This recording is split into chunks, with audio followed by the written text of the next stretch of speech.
Fala meus amigos, estamos começando aqui mais um vídeo do canal e hoje a gente vai falar mais uma vez sobre comunismo, tá?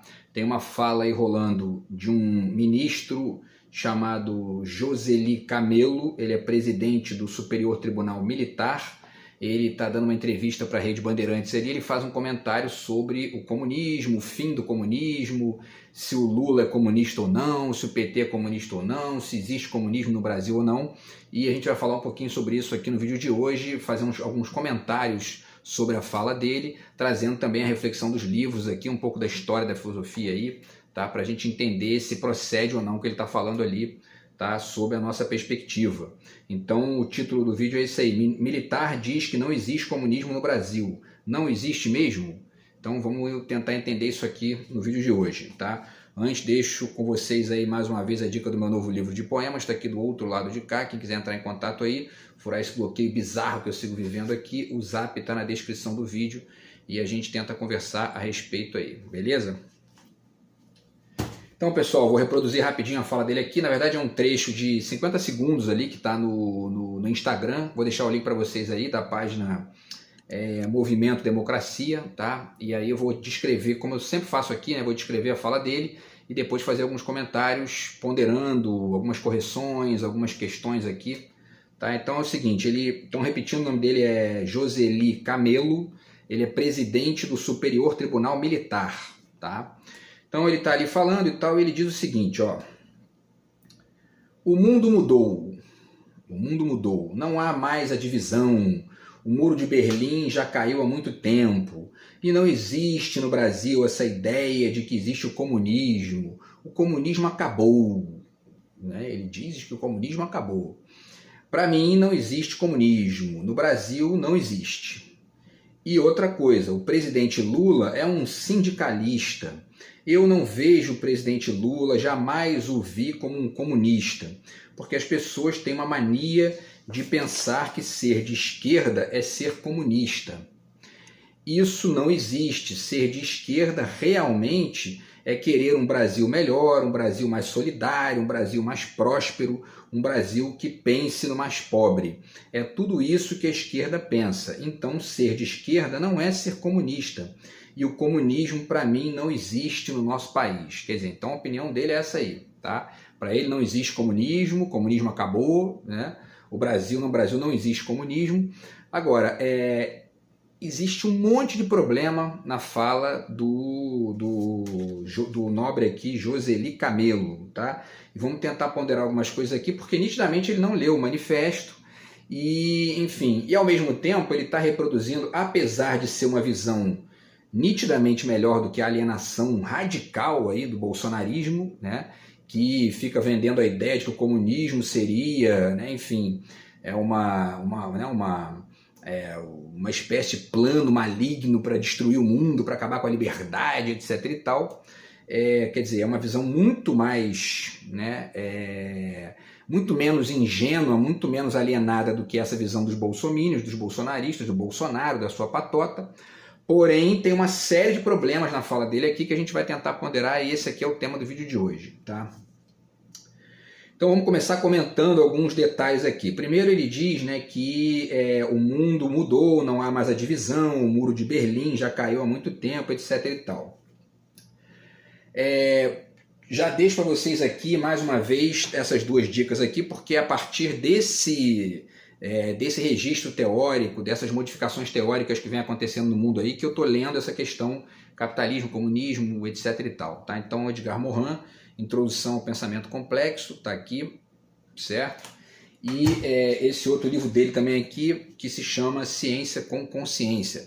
Nesses dois livros, dentre outros, tá, ele faz uma reflexão e um deslocamento da ideia de sistema, que é exatamente a ideia que fica na cabeça da maioria e atrapalhando a entender o mundo de maneira mais ampla, tá? Então, Ciência com Consciência e o Introdução ao Pensamento Complexo.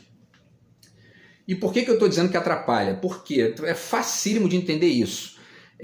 Nitidamente, ele parte daquela dicotomia absoluta e radical entre Estados Unidos como sendo uma experiência absolutamente capitalista e a União Soviética como sendo uma experiência absolutamente comunista, né?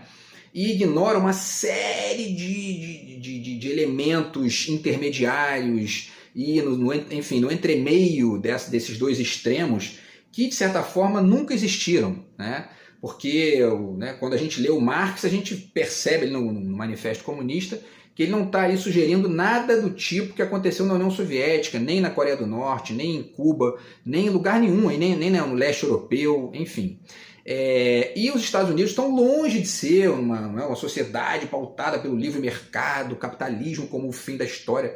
Está muito longe de ser essas duas questões. Mas tem alguns elementos intermediários mais sutis que ajudam a entender o quanto que isso aqui é uma leitura muito parcial e muito ingênua da realidade. Pensem, por exemplo, nos partidos comunistas que se proliferaram pelo mundo em praticamente todo o Ocidente, não só na América Latina, mas na Europa inteira. E deslocando ali, acrescentando não só discussões, debates, mas modificações sociais, propostas de governo, alterações na maneira como empresas e funcionários e trabalhadores se relacionam, né? Basta citar um exemplo que o Michael Moore cita num dos documentários dele que está de graça no YouTube, aí, posso deixar o link para vocês. Na Alemanha, por exemplo, existem empresas que o corpo diretivo da empresa é formado metade por patrões, por gente da própria, né, do próprio grupo ali que comanda a empresa, e a outra metade por sindicalistas. Estão no corpo diretivo da empresa por lei. Então, e isso está tudo no Manifesto do Marx. Quer dizer, todas essas movimentações que estão ali conectadas com o direito trabalhista, enfim, tudo isso tem a ver com o comunismo. Então, o comunismo não só não acabou, como ele é, em grande medida, protagonista de uma série de contextos no mundo atual. Tá? Então, esse exemplo dos partidos comunistas e enfim, tudo que esses partidos e que os seus componentes e as discussões mais amplas na sociedade, tudo isso aí faz parte da movimentação comunista também, tá? E aí quando você fica pautado pela ideia de sistema, você fica achando que, então é um governo centralizador que direciona as coisas assim, então o país é assim. Então, se for assado, é assado, quer dizer, né? Então você não consegue entender os entremeios, por quê? Porque você está no registro do sistema, estrito sensu, e não entende a complexidade. Tá? Isso é um ponto. Então como é que a gente faz para entender? Né? Vamos lá. Tá? Só para finalizar aqui ainda o comentário da fala dele, especificamente da fala dele.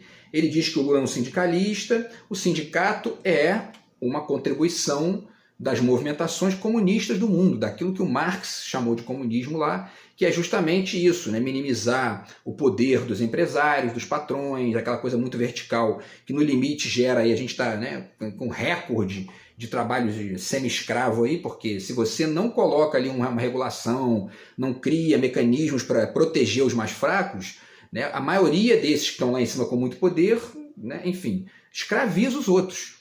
Né? E todas essas movimentações que aparecem para poder minimizar esse poder dos mais fortes e gerar ganhos e benefícios para quem está na faixa dos mais fracos, é comunismo. E o sindicato é uma criação, surge dessas movimentações para proteger os trabalhadores, etc. e tal. Eu sempre repito aqui, já cansei de falar isso com amigos e tudo mais, acho bizarro alguém receber 13º, ter férias e reclamar do comunismo. Não leu Marx, não entendeu a história, não compreendeu ainda muito bem o que está acontecendo. Enfim, tá? Então o fato do Lula ser um sindicalista, ele está num registro comunista ali, enquanto sindicalista. Tá? Bom, e aí ele continua dizendo que as pessoas têm mania de pensar que ser de esquerda é ser comunista, isso não existe. Claro que existe, como não? Né? Claro que existe. A pessoa pode não ser só de esquerda. Né? Eu li um comentário, se não me engano, do Breno Altman, acho que foi dele, ontem ou anteontem, que ele fala da questão de que a esquerda acaba capitulando ao liberalismo, né? Quando, enfim, eu não lembro agora o contexto, mas o fato é que a gente vive, quando a gente olha para o mundo com o olhar da complexidade, a gente entende essas diferenças entre liberalismo, neoliberalismo, esquerda, direita, e também entende que isso muitas vezes não aparece sozinho. Né? Muito do que acontece na Europa hoje e é taxado como social-democracia, por exemplo, não é outra coisa senão desenvolvimentos e encaminhamentos futuros daquilo que estava lá registrado como comunismo. Estado de bem-estar social, direitos trabalhistas, enfim, sindicato forte, salários dignos. Já falei aqui, na Dinamarca um lixeiro ganha 10 mil reais por mês e trabalha 4 dias por semana. Sabe o que é isso? Comunismo. Leia o Manifesto do Marx, está lá, está escritinho lá. Tá? Então, enfim, aí para finalizar, ele diz, né, que no final ele fala algumas coisas interessantes aqui, que diz, né, ser de esquerda realmente é querer um Brasil melhor, um Brasil mais solidário, um Brasil mais próspero, um Brasil que pense no mais pobre.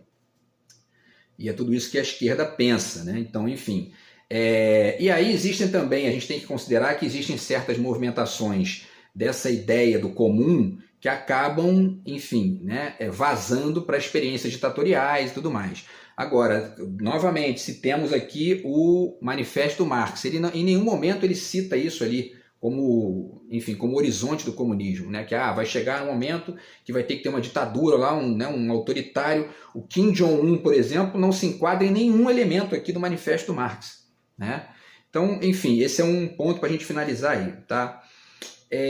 E aí, pessoal, vamos lá. Tem duas questões aqui que são importantes de entender para poder perceber o equívoco dessas conclusões, né, de que o comunismo acabou, de que não existe comunismo no Brasil, e que a esquerda não é comunista, etc. e tal. Tá? Então, vamos lá. Primeiro, a gente tem que entender, está aqui o Manifesto do Marx, tá? O Manifesto Comunista, e a fenomenologia do espírito do Hegel.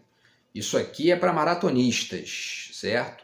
Mas é um livro importantíssimo para entender o diálogo do Marx com o pensamento anterior, tá? Com Hegel, com Kant, com outros pensadores anteriores ali também. Então, vamos tentar entender aqui, tá? Esse processo para a gente poder pegar o fio da meada.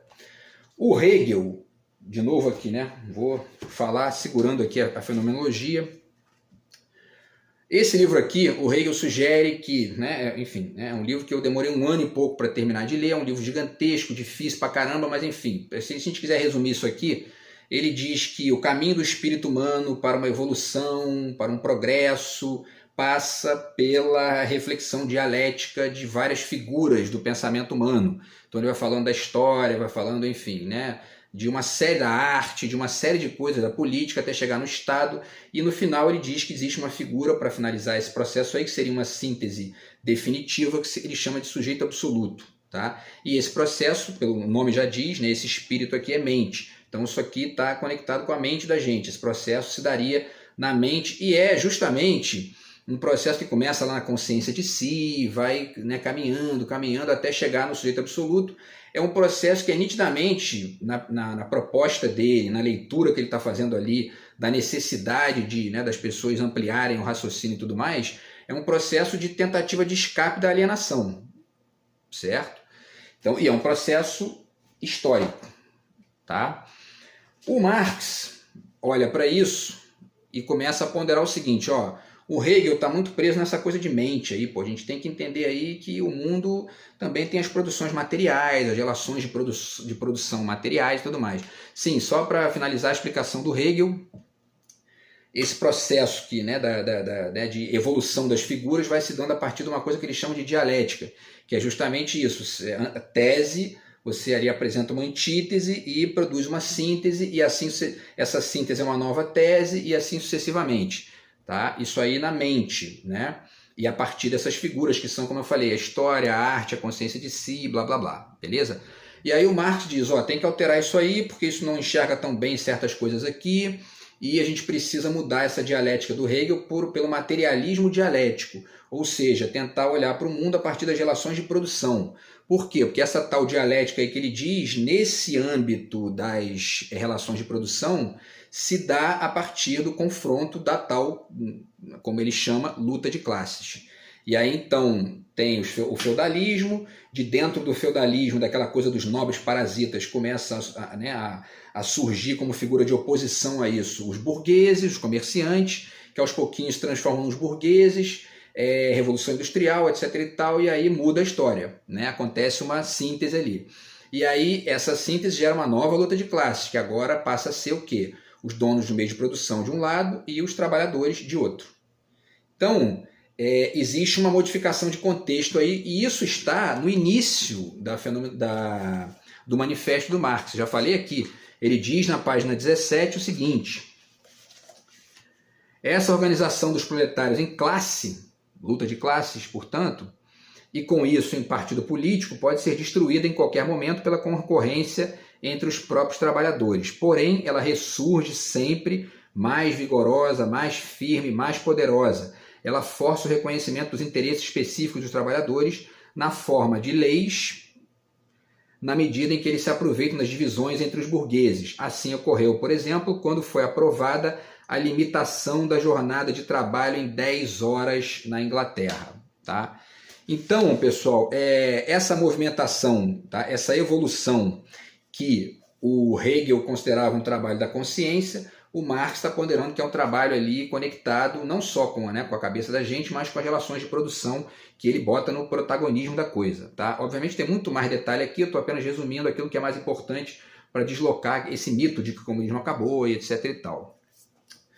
Muito bem, o problema, tanto com o Hegel quanto com o Marx, é que eles passam a funcionar a partir de uma lógica. Está aqui esse trabalho do Cioran, é muito legal para entender isso, História e Utopia, né? Eles passam a funcionar a partir de uma perspectiva utópica e aquilo que a gente chama na filosofia de tautologia, certo? Então vamos lá, para resumir aqui, para dar o sentido direitinho para vocês, tá? Tautologia, tá? Vamos lá, olha aqui, o dicionário de filosofia explica da seguinte, resume, né? Para resumir aqui, é um discurso viciado que repete na consequência a ideia contida na causa, ou seja, agora digo eu aqui, acaba a dialética, certo? Então, portanto, tese e antítese passam a ser a mesma coisa, é como se fosse uma síntese final, e aí isso que algumas pessoas consideraram aí depois da queda do Muro de Berlim, etc. e tal, como o Francis Fukuyama, por exemplo, como se fosse o fim da história. Acabou a história, não tem mais história, o capitalismo ganhou, e encerrou-se a dialética, encerrou-se ali a luta de classes e tal, né? Isso é, obviamente, uma ingenuidade, tanto de quem pensa isso no mundo atual, quanto do Hegel e do Marx. Por quê? Porque o processo ele é ininterrupto. Mesmo que a gente chegue eventualmente no futuro, numa lógica, mesmo que o mundo inteiro se transforme numa Dinamarca, né? Ou seja, né, as pessoas têm ali, não existe pobre, né? Ou aquilo que se chama de pobre é uma minoria da minoria da minoria, esse processo dialético não vai terminar. Por quê? Porque as mudanças e as possibilidades de erro, de equívoco ou de retrocesso são inerentes à vida humana e, enfim, né, às conexões humanas, aos projetos humanos, etc. e tal. Isso não vai acabar nunca, não existe fim da história. Isso aí é uma ingenuidade. Tá? E aí entra o grande erro de quem acredita nesse tipo de coisa. Por quê? As pessoas que acham que o comunismo acabou, ou que, enfim, a União Soviética terminou, acabou o comunismo, acabam caindo no mesmo equívoco do Marx e do Hegel. E, ao mesmo tempo, ficam defendendo isso a partir de uma crítica a esse equívoco do Marx, que está no final do manifesto, que é justamente a tautologia dele. Ou seja, o Marx acerta em vários pontos do processo e erra quando ele sugere no final que o final da história vai ser a ditadura do proletariado e a partir dali acabou, não tem mais nada. Né? Então, e aí se você cai nesses dois erros, ou seja, você acha que a ideia de sistema e a experiência soviética resumem o que é o comunismo, e se você acredita que a tese do Marx, essa tese do final lá de que o comunismo seria, né, o fim da história, que seria uma ditadura do proletariado, é o que resume o comunismo, você acaba achando que o comunismo acabou. E aí você não entende todo o resto, não entende todo o restante que ele está ponderando aqui, que é uma série de coisas que a gente vê no cotidiano todo dia, né? E que estão muito bem ponderadas aqui. Essa tautologia do Marx, você pode acessar, tá? Quem quiser aí entrar em contato com isso, na página 28, 29, tá? No final da seção 2 aqui, onde ele fala, né?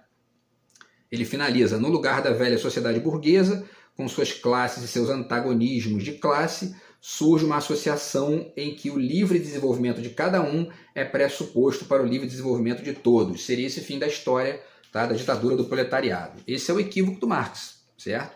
Mas isso não significa que o restante não esteja todo correto.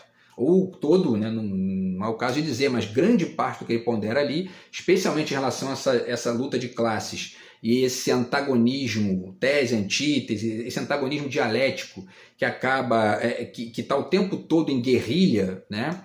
Mais até em países como o Brasil do que, por exemplo, em países da Europa, isso aí ele acerta na maioria dos pontos que ele pondera ali, tá?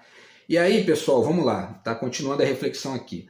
O mundo hoje não é mais assim, né? Ou seja, esse negócio de fim da história, enfim, em lugar nenhum, nem na Coreia do Norte, nem em Cuba, nem na Venezuela, nem na União Soviética, nem no leste europeu. A Coreia do Norte é uma ditadura, certo? Assim como a Arábia Saudita é uma ditadura, tá? A Arábia Saudita não é capitalista nem comunista, ela é uma ditadura. A Coreia do Norte não é capitalista nem comunista, não é comunista nem capitalista, ela é ditadura. Agora, nos entremeios desses excessos, você vai ver ali modificações que vão tentando, de certa forma, enfim, deslocar esse caráter muito vertical, ainda que talvez demore aí dezenas ou centenas de anos, dependendo do contexto do lugar ali, tá? Bom, enfim, só um parêntese aqui. Teve uma época da minha vida que quando surgiu a questão do MEI, né, que é o microempreendedor individual, eu olhei para aquilo e falei, bom, isso aqui pode ser até um deslocamento dessa dicotomia patrão-empregado, né? Porque, por exemplo, se todo mundo virar MEI, e aí você estabelecer as relações ali a partir de um outro registro qualquer, que eu não tenho como dizer qual é, mas enfim, talvez isso pudesse modificar e acabar, inclusive, essa distância, né, radical entre o dono da empresa e o empregado, na medida em que, se todo mundo é MEI, as relações vão se conectar a partir da conexão estrita do processo ali, né, com os direitos garantidos para quem tenha menos condições, etc. e tal. Mas imagine, né, se todo mundo virar MEI, por exemplo, essa luta de classes se desloca para um outro ponto. Né? É uma questão que não tem como prever, né? Mas enfim, vamos continuar aqui, pessoal, só para finalizar a reflexão, tá? E a gente terminar o vídeo aí, tá? Aí entra o seguinte, eu falei aqui da questão dos entremeios, falei de Partido Comunista, etc. e tal. Se o comunismo não acabou, se aquilo ali, né, essa ideia dicotômica é ingênua, como é que se configura essa tal luta de classes, ou mais amplamente, essa tal dialética hoje? Vamos lá. Depois da queda do muro e da União Soviética, o que substituiu a dialética Estados Unidos versus União Soviética? Outra dialética. Estados versus mercados. Mais a complexidade dos sistemas mistos, ou seja, países que possuem mercado, mais proteção do trabalho, alguma concorrência, mais estado de bem-estar social e etc. Tá? Um pressiona de um lado, o outro pressiona do outro. A dialética, porém, continua, certo? E aí, por isso, aqueles que se identificam com o capitalismo hoje defendem o Estado mínimo, porque o Estado é a antítese do mercado na complexidade, é nele que se travam as lutas comunistas por mais proteção do trabalho, certo? E eles defendem mais participação dos trabalhadores, e por mais proteção do trabalho, mais participação dos trabalhadores na economia, etc. Tá? Então, repetindo, né, aqueles que se identificam com o capitalismo hoje defendem o Estado mínimo. Por quê? Porque o Estado é a antítese do mercado na complexidade. É nele que se travam as lutas comunistas por mais proteção do trabalho, mais participação dos trabalhadores na economia, etc. Tá? Já falei do exemplo da Alemanha aqui, que é um entre milhares de exemplos. E aí, por isso, é muito fácil de enxergar isso no Brasil de hoje. Tá? Por isso, no Brasil, a briga é hoje entre uma direita que acredita que o trabalhador tem que escolher entre menos direitos e mais empregos, ou mais direitos e menos empregos, tá? Caso do Bolsonaro, Temer, que aprovou uma reforma trabalhista ali patética para os trabalhadores, Paulo Guedes, Malafaia, que já deu aí né, já dialogou com o Bolsonaro nesse nível aí, trabalhador tem que ganhar menos e tal. O discurso dessa gente é esse, né? Então a luta é entre essa direita, que quer tirar direitos dos trabalhadores, tá? E uma esquerda que quer mais direitos e mais empregos, certo? Aumento do valor real do salário mínimo, que é isso que o Lula fez agora, isenção de imposto para o pobre e para a classe média, que ele está lutando aí para chegar a 5 mil, o SUS, que é saúde gratuita, que na Europa não se discute mais isso praticamente, né? Bolsa Família, etc. Tá? E aí na Europa, para finalizar, na Europa essa dialética é muito menor, porque nitidamente esses direitos são mais garantidos. Tá? Essa luta de classes na Europa ela se configura de uma maneira radicalmente diferente. Tá? A direita da Europa, por exemplo, não ataca isso, salvo em casos isolados, que até acontecem ali, mas são raros. Tá? A direita da Europa ataca os imigrantes. Por quê? Isso é importante de entender, para entender esse contexto mais amplo. Por que a direita na Europa ataca os imigrantes? Porque a dialética dela é com o gringo que vai tirar o emprego deles, e não contra o trabalhador local, como é o caso da direita brasileira, como é o caso da direita latino-americana, que é subserviente ao que os Estados Unidos pretendem para a gente aqui. Tá? Por isso, para finalizar, são situações diferentes, a direita latino-americana e a direita europeia, com as exceções de praxe aí, tá? Que a gente pode ponderar. Mas a dialética continua em todos os lugares e, portanto, a complexidade também. Tá? Se a dialética acabasse em nível mundial, não haveria mais um Kim Jong-un, tá? Sequer um Fidel Castro, nada do tipo, certo? Porque o Marx não sugere ali um fim da história com um governante autoritário, ele sugere o fim mesmo de qualquer tipo de luta de classe. Não tem distinção mais. Ele fala inclusive da questão do governante ali e tal, acaba completamente essas conexões verticais, né? Ou seja, se tem um Kim Jong-un, não tem comunismo, que fique claro isso, né? E tampouco, né, se a dialética acabasse, não haveria mais também Elon Musk, Bill Gates e etc e tal, certo? Então, enfim, última frase aqui, pessoal, para finalizar, tá? Se a dialética acabasse com o fim do comunismo e o mundo virasse somente capitalista, provavelmente a gente veria uma distopia violenta com mega ultra oligarquias e oligopólios e uma enxurrada de trabalho semi-escravo ou precarizado. Porém, a dialética continua. Tá? Então, assim, essa ideia de que o comunismo acabou, essa ideia de que não existe mais comunismo, que o Brasil não tem comunismo, é uma ideia de quem não leu o Manifesto do Marx, de quem não acompanhou o debate filosófico, de quem não está acompanhando direito a esses processos históricos mais amplos, não está olhando para o mundo, para as experiências que estão para além da lógica estritamente vertical entre o governo, né, e o povo, ou enfim, né, a dicotomia Estados Unidos e União Soviética, que fica cegando as pessoas para entender esses contextos mais amplos aqui, que ajudariam a perceber, tá, que na verdade o comunismo está em toda parte. Né? É só você olhar alguém que tem um direito garantido. Você tem um direito garantido, tem férias, 13º, enfim, né, vale-refeição, ou qualquer coisa do tipo, é comunismo, está lá no manifesto. É só não cair no mesmo erro que o Marx caiu no final, de achar que o comunismo vai chegar num ponto que vai dominar tudo, não tem mais dialética, e aí você entende melhor esse contexto. Beleza, pessoal? Então, mais uma vez, só mais umas dicas aqui rapidinho, tá? O Debord, mais uma vez, porque é um marxista que chamava atenção para a necessidade de ler teoria para entender esses processos, tá? E aqui, o Christian Kumar, da Sociedade Pós-Industrial à Pós-Moderna, ajuda a entender vários elementos desses entremeios aí, que não se resumem a essa dicotomia vista de forma como dois extremos intocáveis, tá? O Chomsky, O Lucro ou as Pessoas, ajuda a entender também uma série de bobagens aí que se pensa sobre os Estados Unidos, tá? E esse livro aqui do Ha-Joon Chang, 23 coisas que não nos contaram sobre o capitalismo, beleza?